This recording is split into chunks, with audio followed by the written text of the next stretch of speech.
So I'm going to start us off. I'm Molly Meacher. I'm president of the Haemophilia Society, and it's actually a huge pleasure for me to welcome you all here to the Haemophilia Society World Haemophilia Day event with Jack Bridge and, of course, Clive Smith. World Haemophilia Day is an annual event, as most of you know very well, that brings together people with bleeding disorders and raises awareness of living with those disorders. And this year's theme is uniting the global bleeding disorders community. Pretty ambitious, it sounds to me, but I'm sure Clive's got it all in hand. We also want to talk today about how during the COVID-19 pandemic, our community has remained resilient and has overcome the massive challenges we've had to overcome in the past, of course, with these bleeding disorders, sort of endless challenges as far as I understand it. Also, let's focus on how we are stronger together. That's, I think, a very strong theme for today. Let me welcome very warmly our two celebrities, Jack Bridge, who's the Haemophilia Society, it's quite a long title really, Haemophilia Society Celebrity Ambassador and Paralympian swimmer. Well done, Jack. And Clive Smith, of course, the chair of the Haemophilia Society and also a triathlete. I think I've got that word right. I must say, I've always known Clive's an excellent chair of the society, but I had no idea about his hidden talents. So Jack and Clive will be talking about how they've faced and overcome the challenges during the pandemic, and also how their coping strategies have enabled them to be successful, both physically and mentally, over the years. A number of members of our community have submitted questions, and we're going to be asking and answering those questions, not me, but our talented speakers, be answering those questions this afternoon. And you'll also be able to put questions into the chat if you feel like it, and we'll try and answer as many of those as we can at the end of the session. So, on that basis, shall we press on with the questions? And some of these are for Jack, some for Clive, some for both, and so on. So the first question is for Clive and Jack. So maybe Clive will answer first and then Jack on this one. Does haemophilia limit you doing anything? Clive? I like to think not, but I'm sure it does. I don't think anyone... Can you think of anything it does that you think, oh, better not do that? I never played rugby at school, and I suppose boxing was a bad idea too. So I went to quite a rugby-based school too. So, but I never found it a huge issue because it wasn't something that really appealed to me. Like most boys, I think football was my favourite sport out of the two. I suppose I have to plan occasionally with my haemophilia. The two challenges I have sort of physically are really my left elbow, so I can't touch my shoulder with my left elbow. I had lots of bleeds into my elbow when I was younger. And it's simple things really, like going shopping, and if I were to carry the shopping bags all the time, then my arm would get achy after about 2 or 3 minutes. So quite often what I'll do now is obviously I try not to drive to the supermarket if I can help it. Sometimes I'll wander down the hill and get some fresh air, and I'll take a rucksack with me and I'll put it all in there to save my elbow on the way back up. I think the other thing is my ankles, so I just have to be careful really. Although I do lots of running, I can do that as long as I know I'm going to be able to sit down and rest them later. And sort of being on trains and things, always try and make sure I've got a seat so I don't end up standing for 2 hours, because I know otherwise I'll probably have an ankle bleed the next day. So I suppose to go back to the question, I'd like to think it doesn't limit me, but I suppose we've all developed coping mechanisms for it. Yeah, exactly. Very, very full answer, and interesting that really you weren't conscious of all these things when actually presented with the question. So Jack, what about you? It's probably something very similar to Clive. I think for me personally, and I'm sure everyone in the bleeding disorder community will back me when I say this, that haemophilia, it's almost as if you have to mature with your condition really early and kind of know your limits.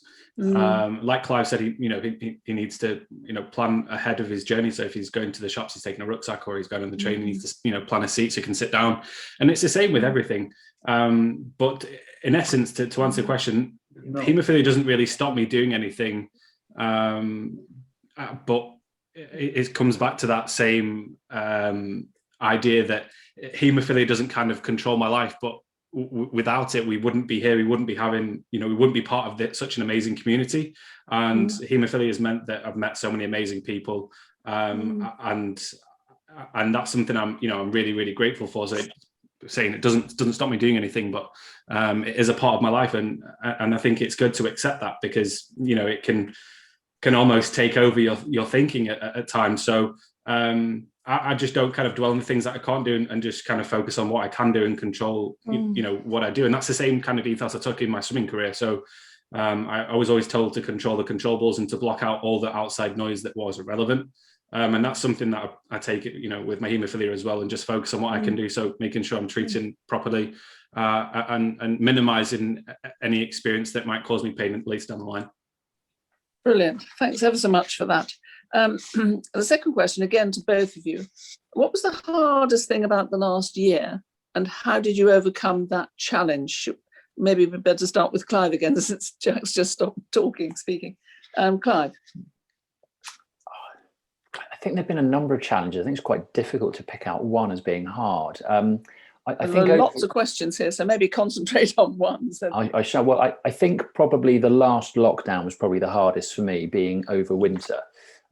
Jack and I both live in the north of England, and I don't say this lightly, but winters are that little bit colder and a little bit harsher up here than certainly when I lived in for a long time.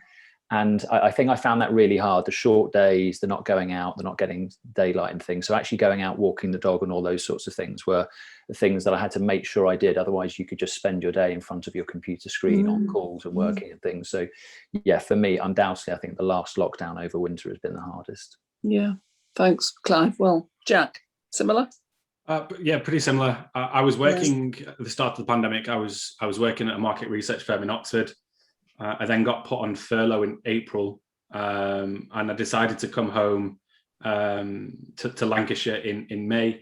But what was great was we had a really good spring. Like the weather in the spring last year was really, really good, and also the summer was pretty nice as well. So when I came home, obviously I wasn't allowed to work or do anything for another company. So I spent most of my time going to the gym once the gyms had opened in like June, July. But that first part of the lockdown was helping to sort out the family garden, because garden centres were still open.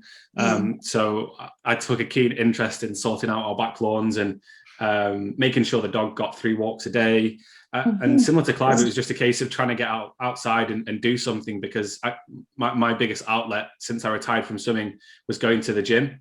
And when I couldn't do that, I really struggled mentally. So it was just a case of finding other ways to stimulate that kind of side of my brain. And that was, throwing myself into sorting out the garden or taking the dog out for a walk, which was great. And I got to spend time with my dad, who was on furlough for a short period as well. And we did lots of different projects and lots of different bits and bobs here and there. And it was just, really precious time that I won't forget for a long time. And I say I'm grateful for that as well. Thanks ever so much, both of you. We are going to come on to some questions directly for one person, but another one for both of you. Have you experienced any significant changes to your treatment as a result of COVID-19 and the lockdown? I'll go first. Sorry, Clay. Yep. The only issue I had, and I know I wasn't alone in this, was the delivery system with healthcare at home. I know it was shocking. I know the Haemophilia Society did their level best to try and sort that issue out. But other than that, no. I was based at the start of the pandemic. I was based in the Haemophilia Centre in Oxford. I then came home and transferred my care back to Newcastle, and I got my first physical appointment last month in March, which was great, just to have a review and just trying to talk to my doctors for the first time in 2 years. So nothing really changed in terms of my treatment delivery, and I didn't kind of face any additional issues because of COVID. It's just that issue with healthcare at home was a bit of a nightmare. That's all. Yeah, thanks very much for that, Jack. Right, Clive. I actually had a planned change in relation to my treatment, which I didn't envisage clashing with COVID, as it were. So I had an appointment last February and decided to change the treatment I was on from a standard half-life to an extended half-life, meaning that I need to inject myself twice a week instead of 3 times a week. So that was planned in February. And obviously the plan after that would then be to go to the hospital and have blood tests and have a study done to see what my levels were. a PK study, but I've never been able to have that over a year on because I've obviously not been able to go into, I've been able to go into hospital and have just general routine blood tests, but not that sort of follow-up. So it was planned. And I think the biggest thing for me actually was the mental shift that I remember a couple of days after I treated, I went to the fridge, pulled out some treatment, went to inject, and I suddenly stopped and thought, no, I don't need to do it today, and put it back. So it was a real mental shift for me, adjusting to only doing it twice a week instead of 3 times a week. I think you feel that protection when you know you've injected that day. So that's been the biggest shift for me. But say that was planned, but it has had a bit of a knock-on effect. Interesting. Absolutely. Incredibly interesting, actually. Right. This one, just for Clive, for some reason, I'm not quite sure why. Has the pandemic led you to reconsider any aspect of your haemophilia care, such as how you receive your drugs or how many checkups you need a year? I think I have reconsidered it to the extent of how often do I need to see my haemophilia team in person. Obviously, I'm fortunate because we're all fortunate, I think, living in the Western world and the care we get, but I'm very fortunate that I still go to the Royal Free in London, where I lived up until about 5 years ago. And I've known my consultant, my doctors, my nurses and everybody there for years. So I've got not only a professional relationship with them, but more of a personal relationship too. So they really know me and my condition. So as I say, the only question I've really asked is how often, in the nicest possible way, how often do I need to see them? Do I need to see them twice a year in person, or is once a year in person okay with a virtual appointment? And I think long term, well, even in the short to medium term, I think that's probably where we'll go for people with even severe haemophilia who don't really have many, if any, bleeds.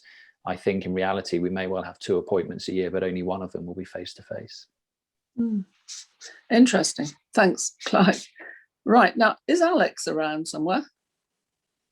No, I think he's in Turkey racing on his bike. So he's in Turkey racing on his bike, Clive. Hi, it's Kate. We did send him some questions, but I think he was mid-train in Turkey, so he wasn't able to respond, Molly. So right, okay, so we abandon questions to Alex, do we? Is that the plan? Okay, right. Right, okay, so back to both Clive and Jack. This is a slightly more complex and slightly longer question, so you need to concentrate on this one. Why I had to concentrate on it to understand it. Being from different backgrounds, I'd like to hear both of your opinions on to what extent have the NHS and Public Health England been made accountable for their decision-making within haematology? And is there enough of a focus, or are there budget constraints to focus on real change for those with bleeding disorders? Have you got all that? I think so. Jack, do you want to go first on that? I knew you were going to say that. Okay, Jack. Okay. From a personal point of view, I'm not going to lie, I don't have specific data or insight into what's going on with Public Health England or the intricacies of policy development within the haemophilia community. It's probably something in my role I should be kind of looking up, but as of yet, it hasn't come across my desk. But what I will say is that the landscape of haemophilia and the treatment options and the innovation that's taking place within the bleeding disorder community is that it's a constantly changing landscape, and it's important that we hold our local governments and our health professionals to account to make sure that they're up to date with everything that's going on. And we can only do so much as a community, and we can help to inform those who make the decisions ultimately. And I think that that's something that the Haemophilia Society does fantastically well, and something that is not so much a concern, but something that needs to be made aware of when we convene at our AGMs and stuff like that, to make sure that the community is informed, but also, like I said, our local and national government are involved in that decision making as well. In terms of if there was something magnificent that came out of a new clinical trial, that we all have foresight of what's going on and where it can go and how it can impact us in a positive way. Do you get any sense, Jack, of there being some sort of budget constraints with all the money that's had to be spent on COVID, or not particularly? I don't think it's hit as of yet, but we'll have to wait and see. Well, I would have to wait and see what goes on in the years to come. Obviously, the government have had to spend an absolute fortune getting the country through the pandemic, and quite rightly so. It's going to needs to be paid for at some point. Will that have an impact on the haemophilia community? I don't know. Is there opportunities for cost savings in the future in terms of providing a better care system for people with bleeding disorders potentially? But that's a conversation to have with senior government officials. Like I said, I don't think I just think that it's a decision for them, and we just have to do our best as a community to make sure that they have all the information they need from a patient point of view, and move forward from there. Thank you. Thanks, Jack. Right, Clive, any additional thoughts on that? Yeah, a couple of things. There was an interesting point actually made by an expert giving evidence to the inquiry recently, who talked about how much we as a nation spend on health. And he talked about, for example, that we spend about 8.5% of GDP on health in this country, whereas in countries across Europe, they might spend 11 or 12%. So I think there's a national conversation that needs to take place about how much we spend on health. And I think we've very much seen that with COVID, and the Prime Minister being the prime example, that his risk of getting very ill with COVID was incredibly high because of his weight. And he's done obviously great things since leaving hospital to got a personal trainer and lost weight, etc. So I think that's part of a national conversation that needs to happen. And on a more sort of on a lower level, as it were, I think one of the great things about haemophilia has been the development, and bleeding disorders generally is about the development and new treatments that have come along. And a lot of that has led to have knock-on effects in terms of reduction, in terms of price that the NHS have to pay for that. But the problem is that those savings that are made on those products are not then reinvested within haemophilia. They will then, so those are not ring fenced. So in reality, there's no real incentive for us as a community to save money if we're not then going to be able to spend the money elsewhere. And that came out certainly in the Quality Review Service review of the 37 different centres, which showed that we are woefully lacking across the country in mental health support and in physiotherapy support too for our members. So if we're going to save money, it needs to be reinvested within our community, because then there is a real incentive for communities to improve care and life generally for patients. Very important points, those, I think. Yeah, absolutely. Okay, right, on we go. The next question is, again, for both of you. How have you managed to stay active throughout the pandemic? And Jack, you did touch on this, so maybe elaborate a little bit more about how on earth you've kept active while the pools have been shut. Yeah, absolutely. That's something that I've desperately missed, and something that I'm very grateful that they opened this week. Just walking, so walking the dog. So I've just been I bought an Apple Watch, which I wear most days, and that helps me track my steps in doing so. I'm just trying to hit 10,000 steps every single day.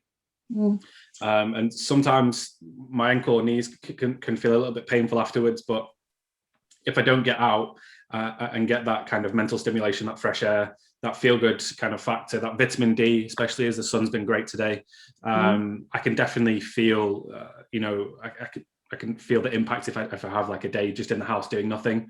So even now, during, go for a walk before work, I go for a walk during my lunch hour, and then I try to go to the gym pretty much once a day after work. So I'm not really spending my time doing anything else other than work and being outside. But I feel so much better just this week from being able to go to the gym and find some different stimulation. But during the pandemic, it was a case of just getting outside, either gardening or taking a dog for nice long walks. So for your arms, it was gardening, was it?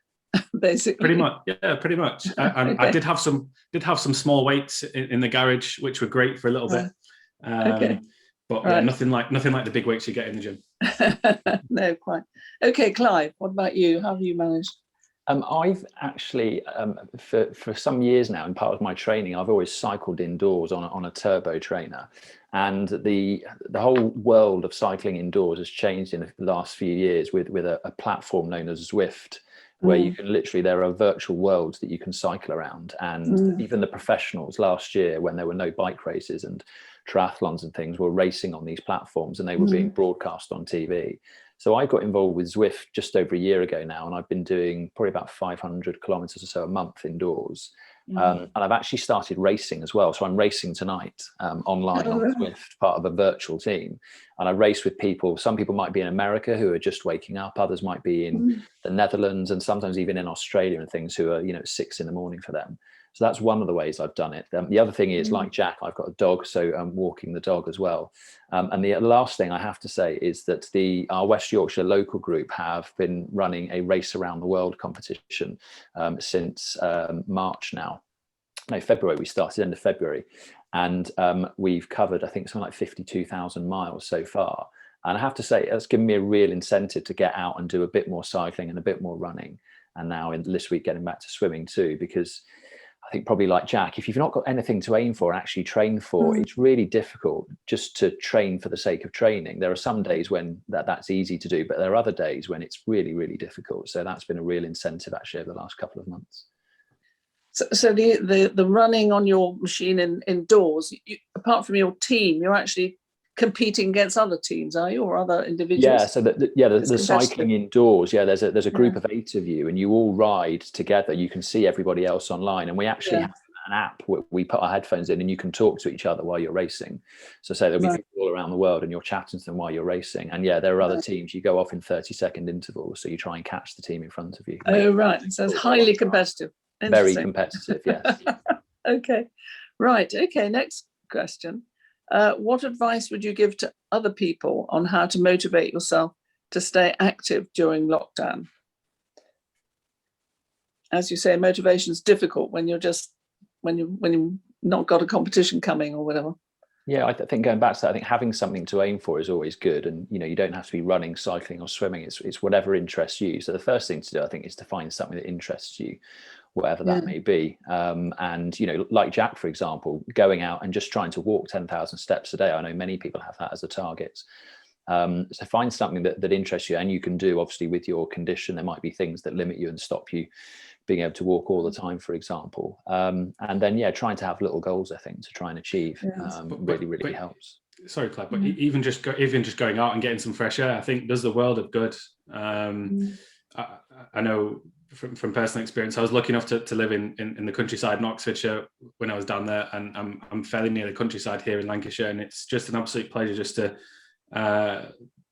go out either early in the morning or late at night and just feel some fresh air hit your face. I just think there's nothing better than it. So and everyone has to start somewhere. It doesn't have to be 10,000 steps. It may be 5,000 steps or 2,000 steps or just anything just to get going, and then you can always build from there. Absolutely. Yes. What does it say? Kate is asking Jack if he can lead the Lancashire team against a Yorkshire team in Race Around the World 2022. And that's a really good idea. Battle of the Roses. Let's see who gets there. War first. of the Roses. Mind you, but how many haemophiliacs do we have in Lancashire versus how many do we have? I think because Yorkshire's just a little bit bigger than Lancashire. More people live in Yorkshire than live in Scotland, but I'll throw that one out there. So you're saying it's going to be unfair, this competition? Absolutely. There's more people doing it. Jack. We can wait. Okay. Don't worry. I think we've got a question from Martin. How do you pronounce it? Thika? Thank you. Yeah, it's just really adding to what Jack and Clive said about the walking challenge and getting out there in the fresh air. I think one of the difficulties has been because of the travel restrictions, we've not been able to go very far. And I'll be honest, I'm just sick and fed up of walking around the same places day after day after day. And it was the timing for me wasn't particularly good because I said that I would do a target of 1 million steps through March and April. And which I'm well on course for, but I'm just sick of walking around the same places, and in the horizontal rain that we get over this side of the Pennines. But it's just great getting out, and to echo what Jack said, just getting out there in the fresh air. And it's been great this last week because we've had some sunshine, and that makes a huge difference to the world anyway. Just when the sun's shining. But if anybody does need to get they're sort of stuck inside, if you can get outside just for a few steps, just 20 minutes, half an hour, it's great. Probably more difficult for the guys like me that have got completely shot at ankles. It's not easy, but it does the world of good just to get out there. Sure. And maybe swimming's the answer if you've got real difficulties with ankles. I don't know. Yeah, it is a really good point as a swimming. Probably I'm more restricted. I've got to shot at shoulder and shot at elbow. So unlike where Jack swims in straight lines, I swim in circles. So. Yes.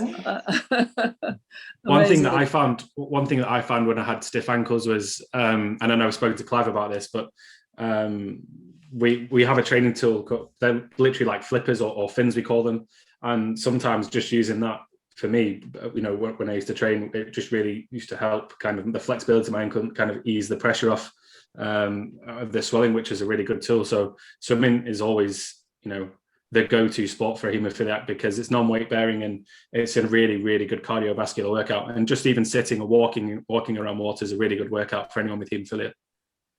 Right. Well, Lisa was saying, what about online Zumba? She says is the answer to all our problems. I don't know. I don't even really think I know what Zumba is, but yoga's another one. Yoga's perfect during lockdown. It's a really good way of having a great wellness technique as well. So I know we spoke about physical health, but mental well-being is also really, really important during a lockdown. So yoga and Pilates is a really good way of kind of focusing and almost meditating your way through difficult parts of your life and trying to help you process everything that's going on. And that's something I found yoga's have really, really helped me get through some difficult moments. No, that's really very, very good idea. Clive, did you catch flaccid? They come up. So, sorry, I just missed the end of that. Didn't quite hear you. Yeah. I mean, they don't stay up long enough. If you're looking at another part of the screen, you've missed it. So sorry to whoever that was. That's right. Anna's just should we carry on with another? Sorry. So Anna was just adding in the chat box that she's really enjoyed yoga during lockdown as well. And to add to what Jack said, my wife and I did a month of yoga in January every day, and it's been really good. Having sat at a desk all day, I used to do it at the end of the day. It was a nice reason to step away from my desk and then to actually just loosen your body up a bit as well, having been sat there rigid for all day at a screen. So like Jack and Anna, I would echo that about yoga. It's been brilliant. Yeah. Right. Any other ideas about motivating yourself or anybody else during lockdown, or have we got through that one? I think you could do a fundraising challenge for the Haemophilia Society. That's a good motivation, like Martin is with his 1,000,000 steps. We'll all support that one. Right. I mean, this was supposed to be for Alex, but whether you two want to have a go at it. How was your training affected during the pandemic, and how did you overcome any challenges? Have we sort of dealt with that or not? I think we might have. Any? I think speaking from an athlete's point of view, and I wouldn't want to put myself into Alex's shoes because his training and my training would have been completely different. But from personal point of view, I'd retired in 2019, so I'd kind of left that part of my life there. So it was a case of I was only training to keep fit and to stay happy and to stay in relatively good shape.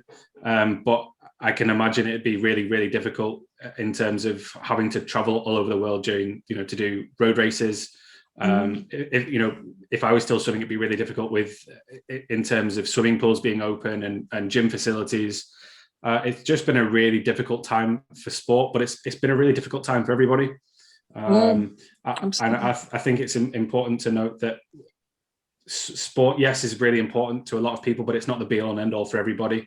And as long as you have your health, that's the most important thing. We have to look after each other first. So and I'm sure Alex had found, like Clive did, other ways of training. So indoor cycling or having Zoom conferences with his coaches and stuff like that. He'd have definitely found a way to adapt his training program to fit in with his schedule, because it was you kind of have to, or you kind of fall off. So it's it's a ride or die kind of thing. It's you adapt and change, or you're not competitive anymore when you get back into the competitive field. So I think that answers the question. Clive, anything to add? Yeah, I reckon so. No. Clive, any further comment or? No, nothing on what I've already said really about. Okay, right. Well, the next one is for Clive. Let's see. You do a lot of fundraising for the Haemophilia Society. Was it more difficult to motivate yourself to do physical challenges virtually? And do you think virtual challenges are sustainable, I suppose, in this situation? Yeah, so last year on World Haemophilia Day, I rode 100 miles on my bike indoors.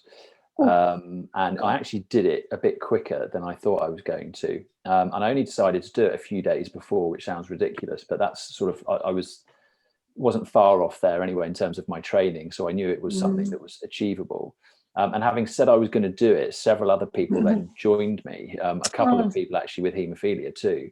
And I think there are about 4 or 5 of us in the end who all did it. So it was difficult, I think, to motivate myself and do it. But then once a few other people said, we'll join you and do it too, that was really great. And we did a few things live online. Jack joined me on Instagram, for example, for a sort of a chat on there. And so that made it fun. Is it sustainable? Going back to the second question. Long term, I think people will keep doing virtual challenges, but I think it will lose a bit of the novelty value, which it certainly had a year or so ago. And I think there is nothing quite like, running a marathon, something like the London Marathon and being cheered on by everyone. Especially, I remember doing the Brighton Marathon for Great Ormond Street a few years ago, and running past the particular cheer point where all those people are going to be. That's particularly motivating and inspiring. So there's no substitute for that, but no, it's a good alternative in the meantime, I think. Yeah, great answer. That's really, really nice, I must say. Right, and now there's one for Jack. With pools closed for most of lockdown, how did that affect training and your training and physical well-being, as well as your mental well-being? Do you feel there were losses on those fronts really during this period? Absolutely. There was definitely losses in terms, like I've talked about previously on this call this afternoon, being mentally robust is a quality that elite athletes need to kind of train along with their physical well-being. It's something they need to work on all the time. And that's something that really came to the fore during the pandemic. So I've talked about being able to control the controllables. So yes, it did worry me to a certain extent, but there was nothing I could do to control that situation. And I just had to take the initiative and find different ways of finding that mental stimulation.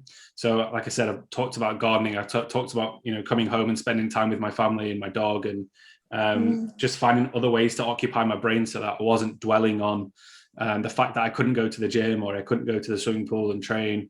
But the fact now that it's opening again, and the fact that the whole country's kind of come together to kind of push a national effort to make sure that we can get to a point where life's going to get back to some normality. It's really exciting, and I'm just grateful that we'll getting to the point now where we can have that have the ability to go back to the swimming pools and to go back to the gyms, and find that that mental robustness. I don't have to rely on it as much because I can take it out on the weights in the gym, or I can go for a long swim and just relax. And I just think it's been a remarkable year with so many learning opportunities. And sadly we've lost a few people. I lost my granddad in November, which was really, really tough. So yeah, I'm just grateful that now we're getting to that point where life's coming back to some form of normality, and I can go to the gym and come back with a smile on my face. And feel safe as well. I think that's the main thing, to feel safe. Yeah, sure. I wonder whether other people would like to make a comment about what the effect has been of not being able to do what you normally do, and how that's affected your physical or your mental well-being, really. Just wonder whether anybody else would like to contribute on that rather important question, because of course we've all been prevented from doing what we normally do. Any thoughts from anybody at all? Trouble is I can't see everybody at all. Any thoughts, anybody? No? Okay, well, we'll press on then. For Jack, with pool, no, we've done that one, I think, haven't we? Yes. Another one for Jack. With us starting to see the end of pandemic, really? Are we really seeing the end of it? We hope so. Do you think it would help members to take a survey of their mental health after being stuck inside with the added difficulties of bleeding disorders? Again, for Jack, I'm not sure. I think perhaps we might ask Clive this as well, actually.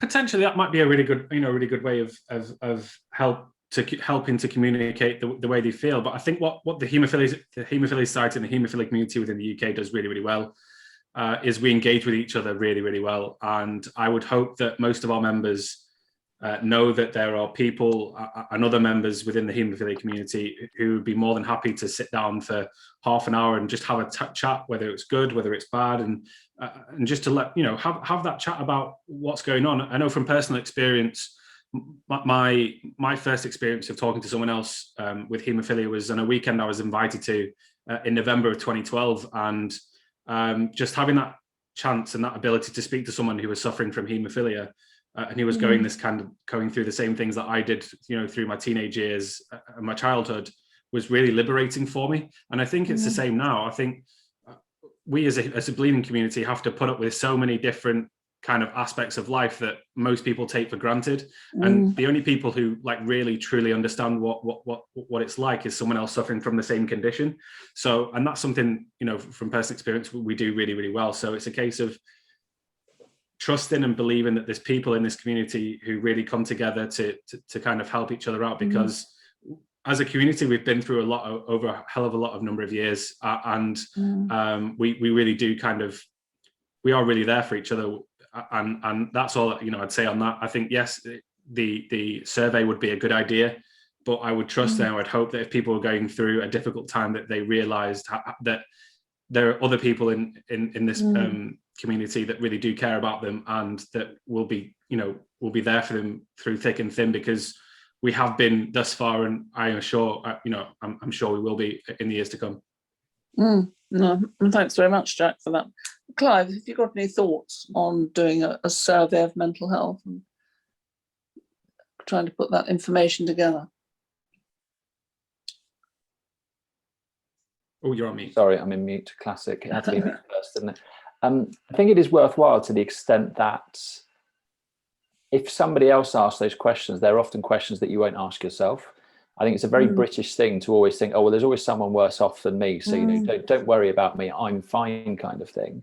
But actually, when you stop and think about it, and you all of a sudden start piecing bits together, you realize, actually, I might not be as well as I think, and actually I might need to talk to someone about it, even if it's just, as Jack just mentioned, just to sound off about something. It's, we always used to go to the pub and have a chat about these things, didn't we? Or, meet up at events and do all these things, and you miss all those connections, I think, now. So I think it is worthwhile, I say, because I think sometimes you'll ask yourself questions that you wouldn't otherwise.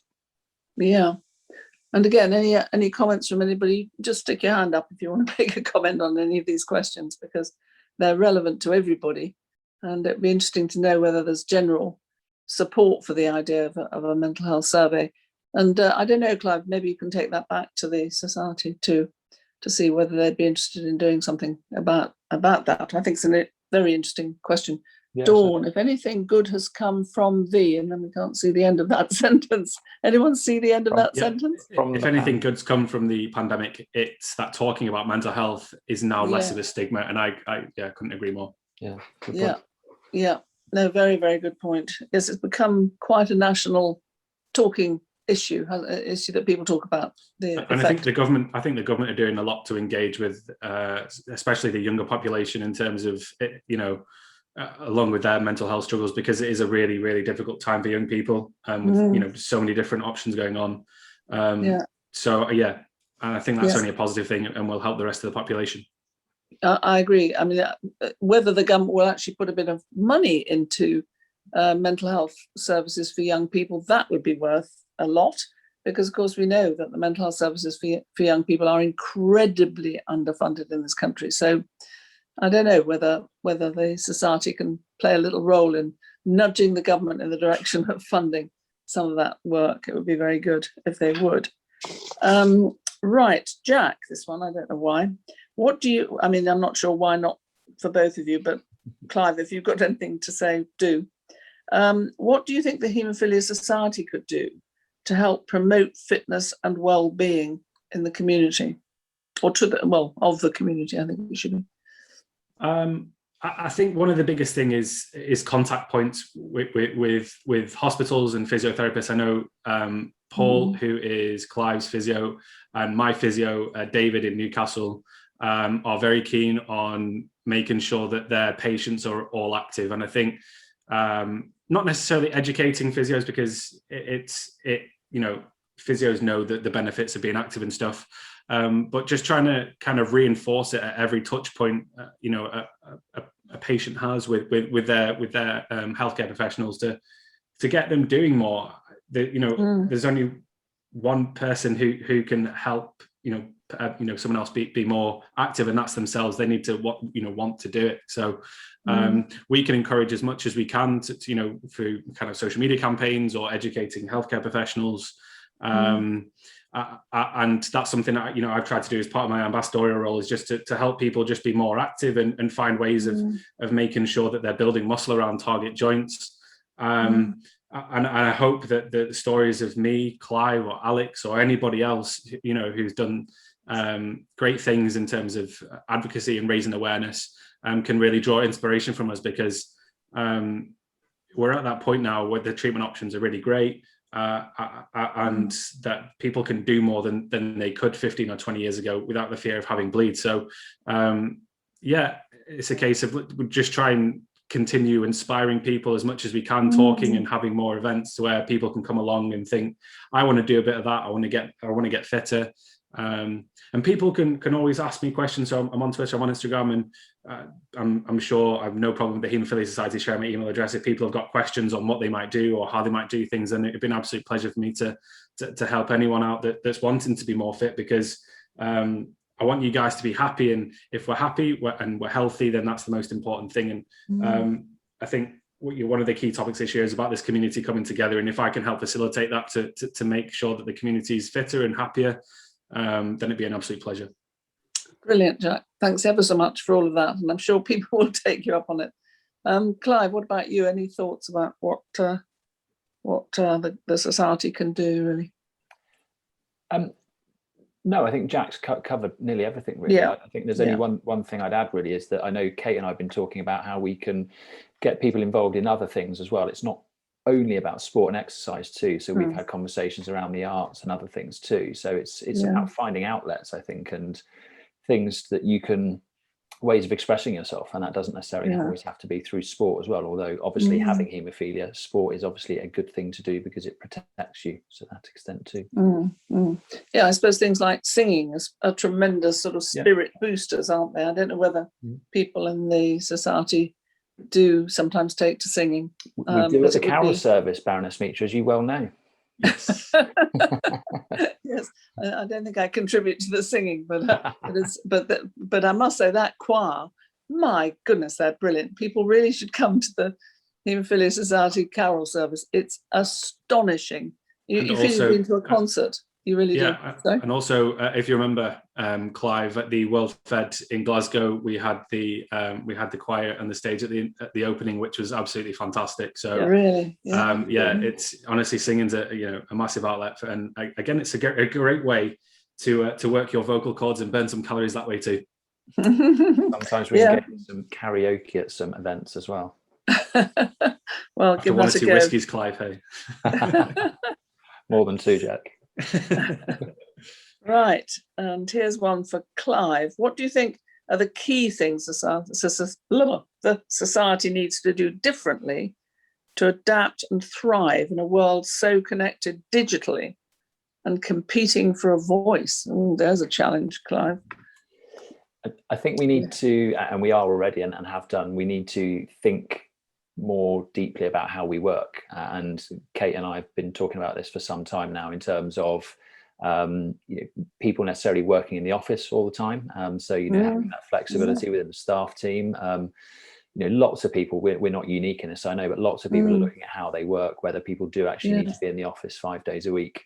So I think we need to work differently. And I think what that also does, especially being having our office physically based in London, this presents opportunities for us to work better in the regions and in the devolved nations, actually. So that the people that are on this call today, for example, we're spread all across the UK, and 12 months ago we never would have dreamt of doing this, but here we are and we're doing it. So I think the more we can do that, so we can work locally with the local groups, and I've seen that Anne Penn has joined, so I'll give her a name check, who's one of our physios in Leeds. Have been doing a fantastic job with the West Yorkshire local group, for example, with the race around the world. So I think we need to adapt, we need to be flexible. And of course, I think we can actually engage more of our members. You know, some of our members who can't necessarily travel or don't want to necessarily be away for a weekend to come to events. Hopefully, what we hope to do in the future is to have more of a hybrid offering so that we can do some things face to face, but also so people can tune in digitally from home or wherever they are, or watch it on record, such as something like this. So I think we need to evaluate the way we've worked in the past and how we're going to work differently in the future. I mean, another organisation I'm involved with, quite a few of the staff have actually moved to the north of England. I mean, the head office is in London, and they've actually moved to Yorkshire or to Nottinghamshire or wherever. Yeah. Is that something that your staff might be beginning to do on the basis that then they can work virtually for 3 days a week or something and then come into the head office twice a week? Or, I mean, is that the sort of development that's happening here?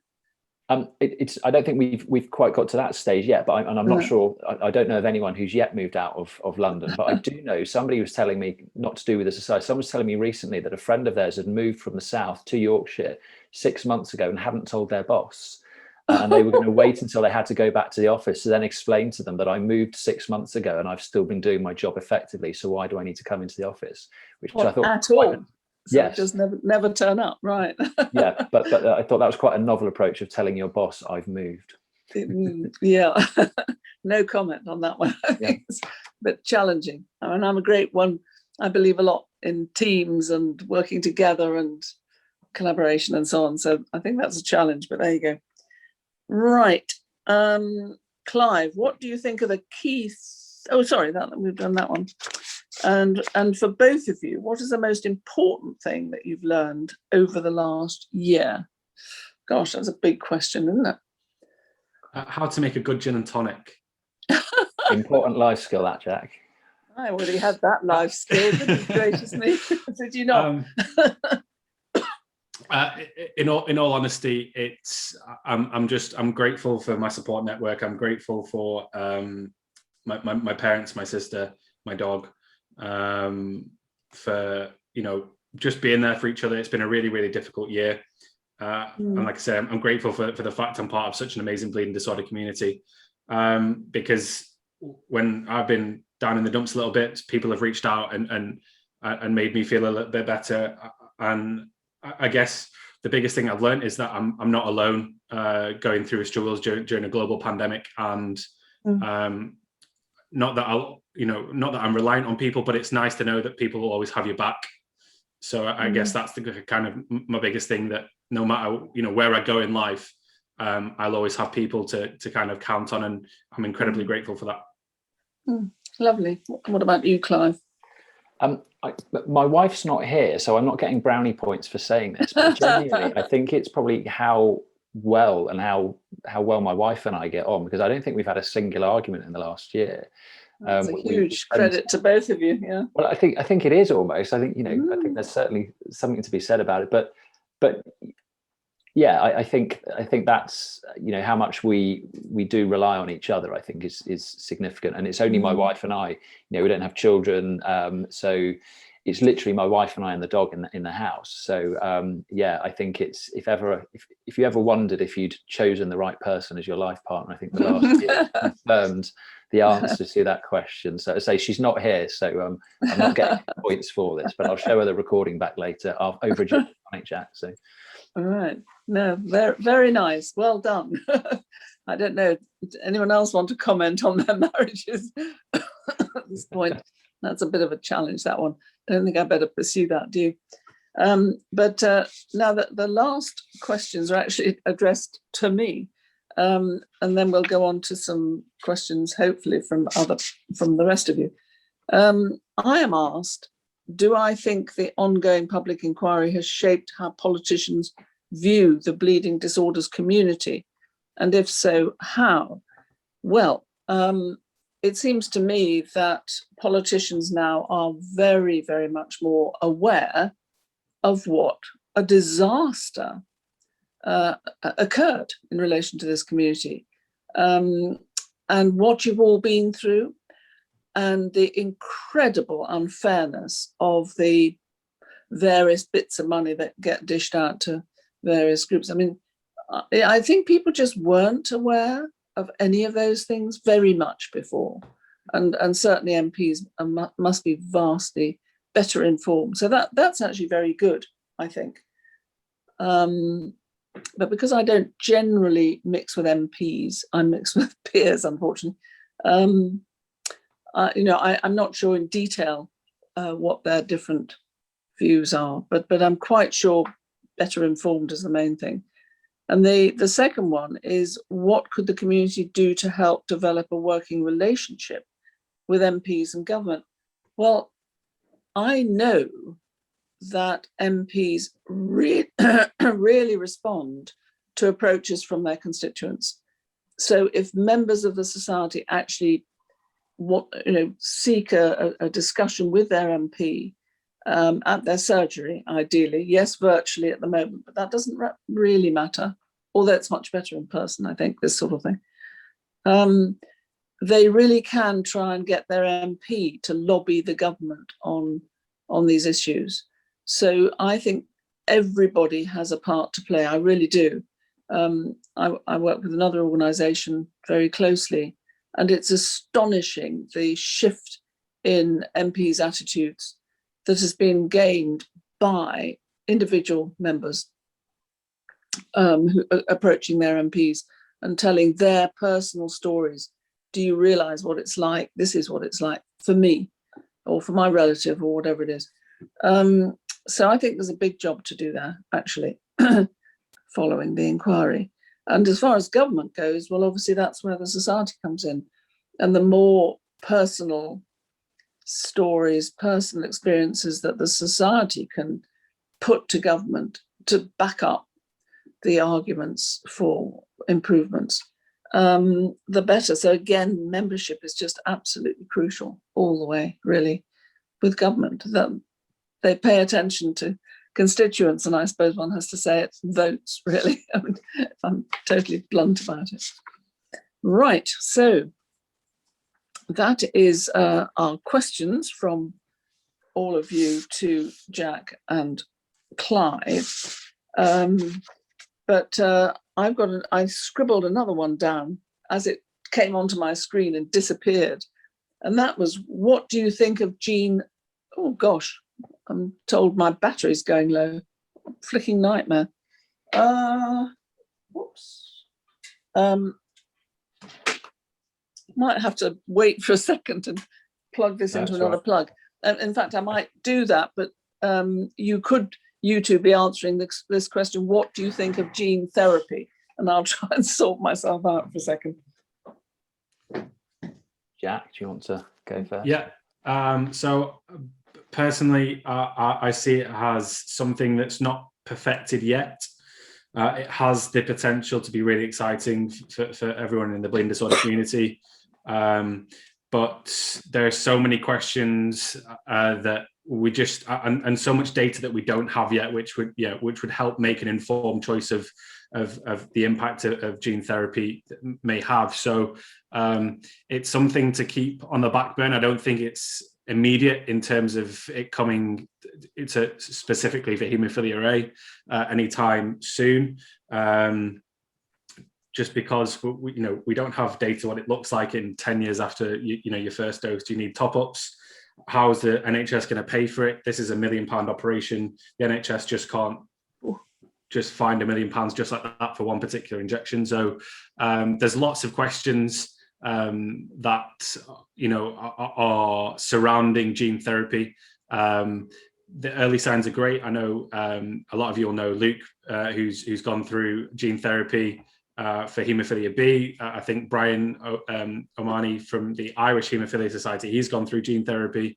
And touch wood, they're both good and in good spirits, which is the main thing. But I think for me, I'm just cautious that we don't know what it's going to look like in 10, 15 years time. Are we going to have, is our liver going to be too productive of the factor or whatever? There's so many different questions. But there's more treatments, coming all the time, which may mean that we have to inject less often, more extended half-life products. There's the subcutaneous element as well. So like I said earlier in the meeting, the treatment aspect, and the whole landscape of haemophilia treatment, bleeding disorder treatment, is changing all the time. It's really exciting. There's a lot of money going into research and development of it, and it's just a case of let's wait and see. Early signs are good, but I'm just going to reserve my judgment until we have some long-term data. Right. Clive, any thoughts on that yourself? Yeah, well, that was a very full answer, actually. Thank you very much, Jack. I shared Jack's view, really, that for me, at least, it would be wait and see. And I think the important point to make about Luke and Brian is that they've both got haemophilia B. It's a factor IX deficiency, and gene therapy is far more effective in terms of levels and sustainability longer term. It's just easier to deal with biologically, haemophilia B. So as Jack said, the data in relation to haemophilia A is less developed, and there are two big questions really, as Jack says. Firstly, how long will it last, and B, what will your expression levels be? And I think if I was probably 20 years younger or so, I could see myself considering gene therapy at the moment. For example, if I just left university and thought, right, I want to go traveling for 3 years or something to Australia and South America, that sort of thing, obviously pandemic aside, I could really see myself doing that. Or even perhaps being in Jack's position, if I was, a more talented sportsman, I was going to do something maybe professionally, and I wanted to have a sporting career, and I knew it might last for 5-10 years, I could see myself potentially saying, do you know what, I'll have gene therapy because that will make my life significantly easier, and I might be able to, for this window of my life, it will be really effective. And I can see people potentially doing it for that reason in the not too distant future. But in terms of would I have gene therapy, the difficulty is, of course, as most people, I'm sure everyone knows, is it's a one and done. You can only have it once and can't repeat it. So that's the real issue at the moment. So you've really got to consider when is the optimum time for you personally to have it. And if you're happy to be involved in the experimental phase, then of course that's absolutely brilliant, because lots of people will, we need to get the data to get the long-term development in these sorts of areas. But for other people, it's just not the right time, either practically or in terms of where they are in their life. And I think for myself, the same as Jack, I don't think for me it's the right time. But that's not to say that it's never from me. Certainly in 5-10 years time, I might have a completely different view on it. Right. Okay. Well, we've responded to, or should I say, Jack and Clive have responded to all the questions that we had. I think we might be concluding a little bit earlier than we planned. I was just going to add one thing, if I could. Yeah. I only found this out probably in the last year or so. That the reason we celebrate World Haemophilia Day on Saturday is because it's the same day as Frank Schnabel's birthday, who was the founder of the World Federation of Haemophilia. Oh, right. So, that's why World Haemophilia Day is on the 17th of April. As I say, I found that out probably a year or so ago. So I thought I'd share that with everybody. Very, very interesting, but very sad that day coincides with the Duke of Edinburgh's funeral. So yes, goodness knows what the effect of that for you all. I imagine it's a devastation, but we wish you well anyway. So any last comments, or should we close? What do you think, Clive? Should we just call the meeting to an end, I think, at this point? Yeah, as you say, unless anybody's got anything else, just to finish by wishing everybody a happy World Haemophilia Day on Saturday. So despite the slightly mournful circumstances. So. Absolutely. Well, thank you very much, all of you, for attending, and thank you, Jack, and thank you, Clive, very, very much indeed. And good luck with all your excellent work on behalf of people with bleeding disorders. You're both great stars as far as I'm concerned. Absolutely great. Thanks a lot. Thank you. Okay. Thanks very much indeed. Cheers. Bye-bye.